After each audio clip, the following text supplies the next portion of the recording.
تو آئیے سنتے ہیں آج کی ویڈیو میں ایک ایسے پراسرار اور دہشتناک کنویں کی کہانی جس نے کئی بچوں کی جان لے لی تھی۔ پورے محلے میں جو بھی کرایہ دار خاتون بیگم کے گھر آتا وہ زیادہ دیر ان کے گھر نہ ٹکتا، کیونکہ ان کے گھر میں جو کنواں موجود تھا، ہر آنے والے کرایہ دار کا بچہ اس کنویں کے پاس جانے پہ بیمار ہو جاتا یا وہ خود سے باتیں کرنے لگتا۔ بہت سے بچوں نے اس کنویں میں جھانکنے کی وجہ سے اپنی جان بھی دی۔ اس کے پیچھے بھی ایک کہانی ہے جو خاتون کے اپنے بیٹے کمیل کی ہے۔ کمیل جس نے ابھی کچھ دن ہوئے کالج میں داخلہ لیا تھا اور بی ایس کرنے کے شوق میں مختلف کالجز میں بھاگتا دھوڑتا رہا، آخر کار اس کا نام لسٹ میں شامل ہو گیا، جس کی خبر سنانے کے لیے وہ اپنی امی کے پاس پہنچا جو باورچی خانے میں کام میں مصروف تھی۔ جیسے ہی اس نے خاتون بیگم کو یہ خبر سنائی، وہ خوشی سے اسے چومنے لگی کہ شکر ہے اتنے دنوں کے بعد میرے بیٹے کے چہرے پہ خوشی تو دیکھنے کو ملی، اور یہ خوشی کی چمک خاتون بیگم کے چہرے سے بھی عیاں تھی۔ اولاد کی خوشی میں ہی والدین کی خوشی ہوتی ہے، اور کمیل ان کا اکلوتا بیٹا تھا۔ اس کی ہر جائز خواہش کو پورا کرنا ان کا فرض اولین تھا۔ کمیل نے ہاسٹل میں جانے کی ضد کی، جسے خاتون بیگم اور جواد صاحب نے رد کر دیا اور اسے گھر سے ہی کالج جانے کا کہا۔ ابھی کچھ دن ہی گزرے تھے جب کمیل کالج سے واپس آیا اور سو گیا۔ مغرب کے بعد جب خاتون بیگم نے اسے جگایا تو وہ اٹھنے کے بعد گھر میں موجود کنویں کے پاس آیا اور تازہ پانی نکال کر پینے لگا۔ خاتون بیگم جب نماز سے فارغ ہو کر کمیل کے کمرے میں آئی تو وہ اپنے بیڈ پہ بیٹھا کسی سے بات کر رہا تھا۔ خاتون بیگم کو عجیب سا لگا کیونکہ کمیل کے سامنے کوئی موجود نہ تھا، لیکن خاتون بیگم کو صاف لگ رہا تھا کہ کمیل کسی سے ہنس ہنس کر باتیں کر رہا ہے۔ وہ اس بات کو نظر انداز کرتے ہوئے کمیل کو بلانے لگیں۔ کمیل نے فوراً پیچھے مڑ کر دیکھا اور مسکراتے ہوئے ماں کے پاس آیا۔ انہوں نے اسے کھانے کے لیے بلایا، اور جب وہ کھانے کے لیے بیٹھا تو معمول سے کئی زیادہ کھانا کھا گیا۔ خاتون بیگم اسے بغور دیکھ رہی تھی، لیکن انہوں نے جواد صاحب سے کوئی تذکرہ نہ کیا کہ خواہ پریشان ہو جائیں گے۔ 2 ہفتے بعد خاتون بیگم اور جواد صاحب کسی شادی کی تقریب میں گئے، لیکن کمیل نے تیار ہو کر آخری لمحے میں جانے سے انکار کر دیا۔ وہ اسے گھر چھوڑ کر خود تقریب میں شرکت کے لیے روانہ ہو گئے۔ چونکہ سردیوں کی آمد تھی، اس لیے کمیل نے کمرے میں بیٹھنا ہی مناسب سمجھا۔ جب جواد صاحب اور خاتون بیگم گھر تشریف لائے تو دروازہ بجا کر تھک گئے، لیکن کمیل دروازہ کھولنے کا نام ہی نہیں لے رہا تھا۔ جواد صاحب نے آخر تنگ آ کر کمیل کو فون کرنے کی کوشش کی، لیکن اس کا نمبر بن جا رہا تھا۔ وہ دونوں میاں بیوی یہی سوچ رہے تھے کہ ہو سکتا ہے کمیل انتظار کرتے کرتے سو گیا ہو۔ ابھی وہ یہ سوچ ہی رہے تھے کہ اچانک سے دروازے کی کنڈی کھلی اور کمیل انہیں دعا سلام کیے بنا اپنے کمرے کی طرف بڑھ گیا، اور جب خاتون بیگم اس کے کمرے میں گئیں تو دروازہ بند ہو چکا تھا۔ وہ عجیب سے وسوسوں میں گھر گئیں کہ کمیل نے آج یہ کیسی حرکت کی۔ ویسے تو ہمارے آنے پر وہ دروازہ کھولتا ہے اور جب تک کچھ دیر ہمارے پاس نہ بیٹھے اپنے کمرے میں نہیں جاتا۔ خیر انہی وسوسوں میں گھری وہ سو گئیں۔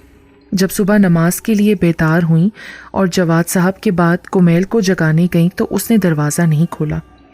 وہ نماز سے فارغ ہو کر جواد صاحب کے پاس بیٹھیں اور بولیں کہ مجھے لگتا ہے کمیل ٹھیک نہیں ہے۔ خواہ کے وہم مت پالو بیگم، بیٹا جوان ہے، پھر کالج بھی دور ہے، آنے جانے میں وقت لگ جاتا ہے، اسی لیے تھک کر گہری نیند سو گیا ہوگا۔ جواد صاحب یہ کہہ کر تلاوت میں مصروف ہو گئے۔ جب صبح کی روشنی نے ان کے آنگن میں اپنے پر پھیلائے تو وہ پھر سے کمیل کو جگانے گئیں، لیکن کوئی جواب نہ پا کر وہ پریشانی کے عالم میں جواد صاحب کے پاس پہنچی کہ کمیل دروازہ نہیں کھول رہا، ایسا غافل تو وہ کبھی نہیں سویا۔ اب کے جواد صاحب بھی پریشان ہو گئے اور کمیل کے کمرے کی طرف بڑھے۔ ان کے جاتے ہی دروازہ کھل گیا، لیکن کمیل ابھی بھی گہری نیند میں تھا۔ اس بات کو جواد صاحب نے بھی محسوس کیا کہ اگر کمیل گہری نیند میں ہے، سو رہا ہے، تو پھر اس کے کمرے کا دروازہ کس نے کھولا؟ لیکن فی الحال وہ کمیل کی طرف بڑھے اور جب اسے جگانے کی کوشش کی تو وہ نہیں جاگا اور اس کے ماتھے پر ہاتھ رکھنے سے انہیں محسوس ہوا کہ کمیل شدید بخار میں تپ رہا ہے۔ انہوں نے خاتون بیگم سے کہا کہ جاؤ ٹھنڈے پانی کی پٹیاں لاؤ، اس کی طبیعت ٹھیک نہیں، تبھی نہیں جاگا۔ اس دوران وہ کمرے کی ہر چیز کا بغور جائزہ لے رہے تھے، لیکن انہیں کچھ بھی ایسا محسوس نہ ہوا کہ جو وہ سوچ رہے تھے وہ سچ ہوتا۔ اب خاتون بیگم اور جواد صاحب دونوں بیٹے کے پاس بیٹھے ٹھنڈے پانی کی پٹیاں رکھنے میں مصروف تھے۔ آہستہ آہستہ کمیل نے آنکھیں کھولیں تو دونوں نے اللہ کا شکر ادا کیا۔ پھر خاتون بیگم نے اسے ناشتہ کروایا اور دونوں نے اسے ہسپتال لے جانے کا فیصلہ کیا۔ وہ ضد کر رہا تھا کہ میں ہسپتال نہیں جاؤں گا، لیکن وہ دونوں اسے لیے ہسپتال پہنچے۔ وہاں اس کے کچھ ٹیسٹ ہوئے جو سب کلیئر تھے۔ ڈاکٹر نے کچھ ادویات لکھ دیں کہ معمولی بخار ہے، ٹھیک ہو جائے گا۔ گھر پہنچ کر جواد نے بیٹے کو اپنے کمرے میں لٹا دیا اور خود اس کے پاس بیٹھ کر قرآن پاک کی تلاوت شروع کر دی۔ قرآن پاک کی تلاوت کے دوران ان کی نظر جب کمیل پر پڑی تو وہ عجیب بے چینی میں مبتلا تھا۔ وہ یہی سمجھ رہے تھے کہ کمیل کا بخار تیز ہو گیا ہے، شاید اسی وجہ سے اسے پریشانی ہو رہی ہے۔ انہوں نے خاتون بیگم سے کہہ کر کمیل کو دلیا کھلایا، جو اس نے 2 چمچ کھا کر چھوڑ دیا۔ پھر اسے ادویات دی گئیں اور کمیل کچھ دیر میں گہری نیند میں چلا گیا۔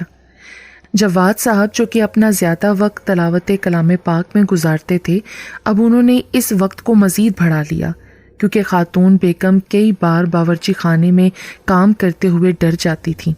انہیں ایسا لگتا تھا جیسے ان کے پیچھے کوئی کھڑا ہے، لیکن جب وہ پیچھے مڑ کر دیکھتی تو کوئی بھی نہ ہوتا۔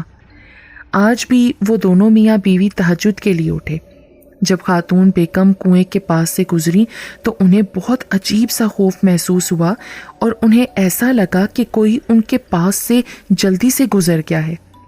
وہ جلدی سے اپنے کمرے کی طرف بڑھیں اور نماز ادا کرنے کے لیے کھڑی ہو گئیں، لیکن جب انہیں جواد صاحب نے چائے بنانے کا کہا تو وہ اکیلی باورچی خانے میں جانے سے ڈر رہی تھیں۔ جواد صاحب نے ان کے ساتھ جانے کا فیصلہ کیا۔ وہ پاس کھڑے رہے اور خاتون بیگم نے چائے بنا کر کمرے میں جانے کا فیصلہ کیا۔ جیسے ہی وہ کمرے میں پہنچے، کمیل کو بستر پر نہ پا کر پریشان ہو گئے۔ دونوں نے چائے میز پر رکھی اور کمیل کو ڈھونڈنے لگے۔ جواد صاحب نے دونوں کمرے، باتھ روم بھی دیکھ لیے، لیکن کمیل وہاں نہیں تھا۔ جب وہ برآمدے سے صحن میں نکلے تو ایک سایہ انہیں کمیل کے کمرے کی طرف جاتا محسوس ہوا۔ خاتون بیگم نے خوف کے ساتھ جواد صاحب کا بازو پکڑ لیا۔ اب وہ دونوں کمیل کے کمرے کی طرف جا رہے تھے۔ کمیل کے کمرے میں جانے کی بجائے انہوں نے باہر کھڑا رہنا مناسب سمجھا، اور جب اندر سے ہلکی ہلکی سسکیوں کی آواز آئی تو جواد صاحب نے کمیل کا دروازہ بجایا، لیکن اب دروازہ بند تھا، اور جب وہ تھوڑی دیر کھڑا رہنے کی بجائے اپنے کمروں کی طرف بڑھنے لگے تو وہی سایہ انہیں سیڑھیاں چڑھتا ہوا نظر آیا۔ جواد صاحب نے آواز دی، کون ہے وہاں؟ لیکن کوئی آواز نہ پا کر وہ پریشان ہو کر کمیل کی کمرے کی طرف جانے لگے تو کمیل نے انہیں پیچھے سے آواز دی، جس پر خاتون بیگم کے ساتھ جواد صاحب بھی سکتے میں چلے گئے۔ دونوں کے منہ سے آواز تک نہ نکلی اور اب کمیل ان کے سامنے کھڑا مسکرا رہا تھا۔ بابا، میرا دل گھبرایا تو میں باہر آ گیا۔ پھر وہ خاتون بیگم کی طرف بڑھا تو انہوں نے ڈر سے آنکھیں بند کر لیں، جیسے وہ یقین کرنا چاہ رہی ہوں کہ یہ انہی کا بیٹا کمیل ہے۔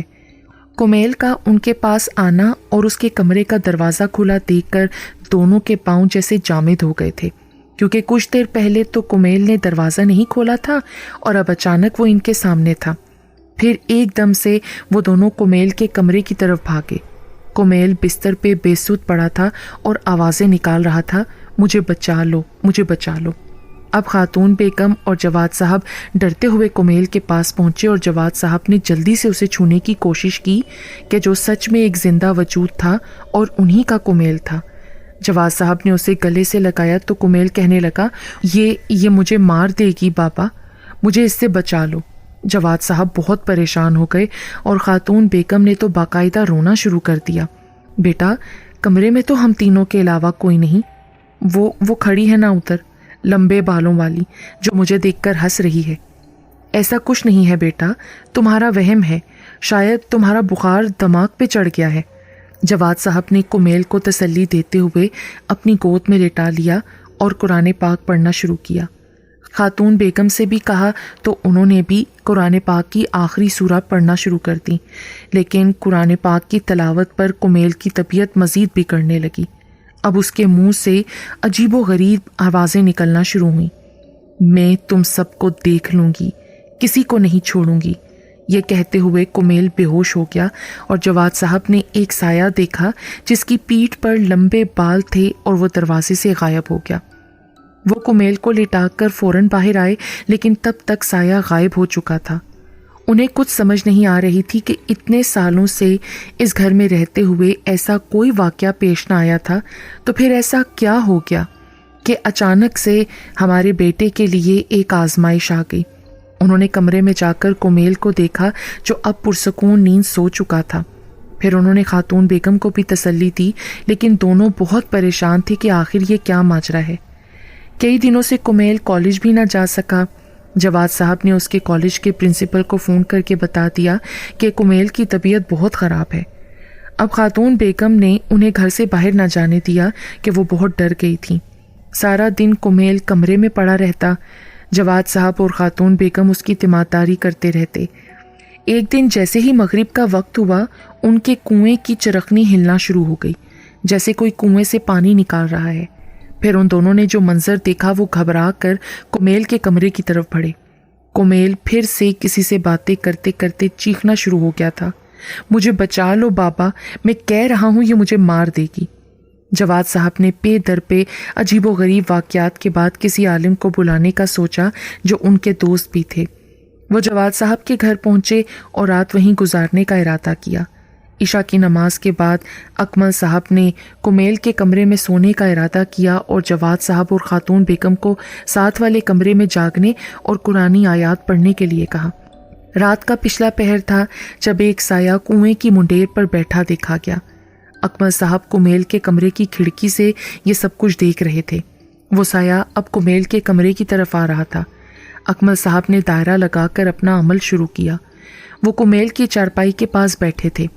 وہ سایہ بہت کوشش کے باوجود کمیل تک نہیں پہنچ رہا تھا، اور جب اس کی تمام کوششیں ناکام ثابت ہوئیں تو اس نے اکمل صاحب پر حملے کی کوشش کی، لیکن وہ کامیاب نہ ہو سکا۔ اکمل صاحب کی گرفت میں آ گیا۔ اکمل صاحب کی بہت کوشش کے بعد اس نے بتایا کہ وہ ایک کافر جن ذاتی ہے۔ جب 2 ماہ پہلے آندھی طوفان کے ساتھ بارش ہوئی تھی تو وہ اپنی ساتھیوں سے بچھڑ گئی تھی، اور اس کی نظر اس پرانے کنویں پر پڑی تو اس نے یہاں قیام کرنے کا فیصلہ کیا۔ پھر میری نظر جب اس لڑکے پر پڑی تو یہ مجھے بہت اچھا لگا اور میں نے یہاں پکا بسیرا کر لیا۔ اکمل صاحب نے اسے جانے کا کہا، لیکن وہ کسی صورت کمیل کی جان چھوڑنے کو تیار نہ تھی۔ اسی کشمکش میں اس نے اکمل صاحب کو کافی زخمی بھی کیا، لیکن اکمل صاحب نے بھی ہار نہ مانی اور بالآخر کمیل کو اس کے چنگل سے آزاد کرانے میں کامیاب ہو گئے۔ صبح فجر کی نماز کے بعد انہوں نے جواد صاحب سے بات کی کہ اس گھر کو چھوڑ دیں ورنہ ان کے بیٹے کی جان ہمیشہ خطرے میں رہے گی۔ جواد صاحب نے گھر بدل لیا اور ان کا بیٹا کمیل کئی ماہ بعد اس کافر جن ذاتی کی لپیٹ سے آزاد ہوا۔ لیکن کچھ ماہ بعد جب جواد صاحب نے اپنے اس گھر کو کرائے پر دیا تو ان کرایہ داروں کا ایک بیٹا اس کنویں میں گر کر مر گیا۔ پھر انہوں نے یہ گھر چھوڑ دیا۔ اس کے بعد بھی کئی کرایہ دار جواد صاحب نے رکھے، لیکن کسی کا بچہ وہاں پاگل ہو جاتا، کسی کا بچہ گر کر مر جاتا۔ تبھی جواد صاحب کا گھر اور اس گھر میں موجود کنواں آسیبی قرار دے دیا گیا۔